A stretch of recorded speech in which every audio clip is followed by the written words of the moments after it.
पूर्व मुख्यमंत्री शांता कुमार का बड़ा बयान सामने आया। उन्होंने कहा कि हिमाचल में सियासी घमासान है तो आज राजनीति में जो कुछ हो रहा है वो गलत। आज राजनीति सिर्फ कुर्सी के लिए रह गई है। बीजेपी गलत दिशा में चल पड़ी। पूर्व मुख्यमंत्री शांता कुमार ने ये तमाम बातें कही। उन्होंने कहा कि आज राजनीति में जो कुछ हो रहा है वो गलत।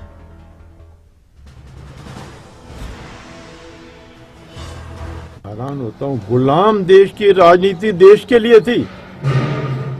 गुलाम देश की राजनीति देश के लिए थी, लेकिन आजाद देश की राजनीति केवल कुर्सी के लिए है। केवल कुर्सी के लिए, देश के लिए नहीं।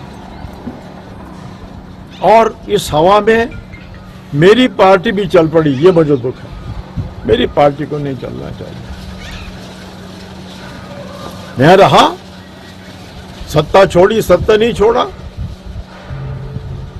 3.5 साल जेल में रहा, मुझे खुशी है। 2 बार मुख्यमंत्री रहा, केंद्र में मंत्री रहा, लेकिन सिद्धांत की राजनीति की मैंने। तो प्रदीप हमारे साथी बने हुए, हमारे साथ ब्यूरो हेड हमारे प्रदीप। पूर्व मुख्यमंत्री शांता कुमार ने बड़ा बयान देते हुए एक तरह से बीजेपी पर तंज कसा, बीजेपी पर हमला किया। उन्होंने कहा कि अब एथिक्स की कोई राजनीति नहीं रही, सब कुछ कुर्सी के लिए होता है, सब कुछ सत्ता के लिए होता है। उन्होंने खास तौर पर यह कहा कि बीजेपी गलत रास्ते पर चल पड़ी। प्रदीप। बिल्कुल, देखिए जिस तरह का राजनीतिक घटनाक्रम हिमाचल में हुआ है और कई बार देश में भी कई राज्यों में बीजेपी पर आरोप लगते आए हैं कि वो सरकारें तोड़ रही है और इसमें धनबल का प्रयोग होता है, इस तरह के भी आरोप लगते आए हैं।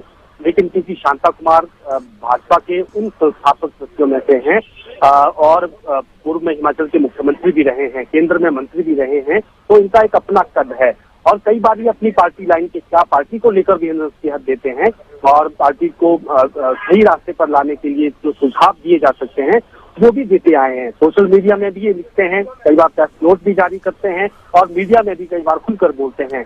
तो एक बार फिर से जिस तरह का ये राजनीतिक घटनाक्रम हिमाचल में हुआ है, इन्होंने जरूर सवाल उठाए और उन्होंने कहा कि एक गलत रास्ते पर पार्टी अब चल पड़ी है, मेरी पार्टी चल पड़ी है, क्योंकि ये वो नेता हैं जिन्होंने बीजेपी का, हम कह सकते हैं कि बीज बोया है देश में।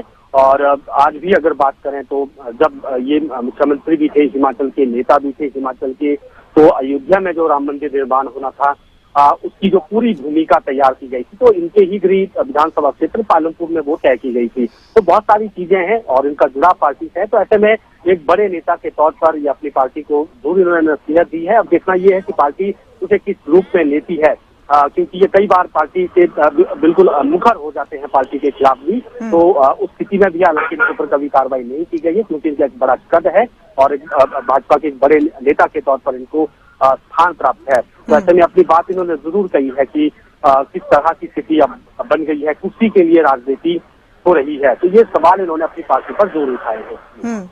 ठीक है आपने प्रदीप। अब इसके बाद प्रतिक्रियाओं का दौर जारी रहना था, ये भी तय था। आप देखते हैं कि हिमाचल सरकार की तरफ से क्या कहा जाता है आज की इस ज्वाइनिंग के बाद, या और किस तरह की प्रतिक्रियाएं सामने आती हैं। प्रदीप, एक अहम सवाल था मेरा आपसे। स्पीकर कुलदीप पठानिया ने कहा कि तीनों निर्दलीय विधायकों के इस्तीफे अभी तक उन्होंने मंजूर नहीं किए हैं। वो देख रहे हैं कि इसमें वैधानिकता क्या है, प्रावधान क्या है। क्या इस्तीफे मंजूर ना किए जाने की वजह से इन तीनों विधायकों के रास्ते में या इन तीनों नेताओं के रास्ते में कोई रुकावट आ सकती है क्या? बिल्कुल, देखिए क्योंकि निर्दलीय विधायकों ने अपना इस्तीफा दिया है और स्पीकर के पास अधिकार होते हैं, वो इस्तीफे को स्वीकार कब तक करना है और उसके पीछे की सारी चीजें वो देख सकते हैं, क्योंकि ये स्पीकर के पास अधिकार होता है।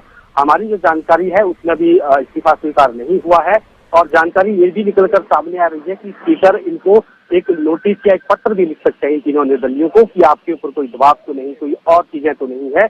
इस तरह की चीजें वो लिख सकते हैं, क्योंकि स्पीकर हमेशा सरकार की तरफ से ही होते हैं। सरकार जो सत्ताधारी पार्टी होती है उनकी तरफ से स्पीकर अक्सर बनाए जाते हैं। तो ये भी सरकार की तो कोशिश इनकी भी रहेगी कि सरकार अस्थिर ना हो, सरकार ठीक रहे। हालांकि एक संवैधानिक पद है और इनको जो है बैलेंस बनाकर चलना होता है सदन के भीतर। लेकिन ये जानकारी निकलकर सामने आई है कि वो इन निर्दलीय विधायकों को जो है पत्र लिख सकते हैं कि आपने इस्तीफा दिया है, क्या कारण इसके पीछे के हैं, क्या दबाव। ठीक है प्रदीप, आपका बहुत बहुत शुक्रिया प्रदीप इस तमाम अहम जानकारी के लिए। बहुत शुक्रिया आपका। और यहाँ हम रुक करेंगे। मेरे सहयोगी मनोज धीमान का फोन लाइन पर मौजूद है। मनोज, शांता कुमार हिमाचल प्रदेश के पूर्व मुख्यमंत्री खासे नाराज नजर आ रहे हैं। उन्होंने कहा कि बीजेपी गलत लाइन पर चल पड़ी है। अब तो राजनीति का मतलब सिर्फ सत्ता और ताकत और हुकूमत रह गई है। बिल्कुल मुमताज, देखिए जिस तरह से आज हिमाचल प्रदेश के पूर्व मुख्यमंत्री शांता कुमार ने अपनी ही पार्टी पर जो है एक सवाल खड़ा कर दिया है और उन्होंने सीधे कहा है कि इस वक्त जो राजनीति हो रही है, यानी कि इस समय में जो राजनीति हो रही है वो कहीं ना कहीं कुर्सी के लिए हो रही है और देश हित में ये राजनीति नहीं है। हालांकि शांता कुमार ने ये भी कहा कि वो 1951 और 52 से लगे हुए हैं। पहले वो जनसंघ में गए, फिर जनता पार्टी में, उसके बाद भारतीय जनता पार्टी में शामिल हुए।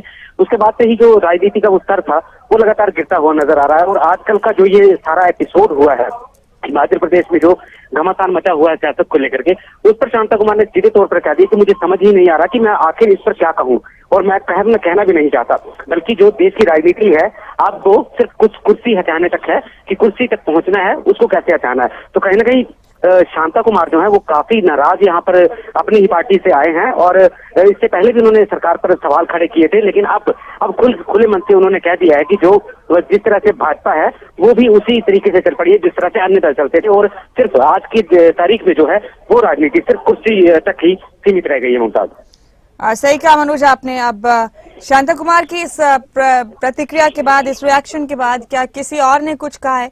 कांग्रेस का क्या कहना है इस सूरत-ए-हाल पर? जाहिर है कांग्रेस को एक मौका भी दिया उन्होंने ये बयान देकर। बिल्कुल मुमताज, देखिए जब से ये हिमाचल प्रदेश की राजनीति में घमासान मचा हुआ है उसके बाद कोई भी नेता जो है वो मीडिया में आकर बात करना नहीं चाह रहा। और अगर जिला कांगड़ा की बात करें तो जिला कांगड़ा से कोई भी ऐसा बड़ा नेता नहीं है कांग्रेस का जो इस बात का कटाक्ष कर सके। लेकिन जब ये प्रतिक्रिया जारी हो चुकी है उसके बाद हो सकता है कि कांग्रेस वाकई में इसका फायदा उठाए और कुछ ना कुछ बोले।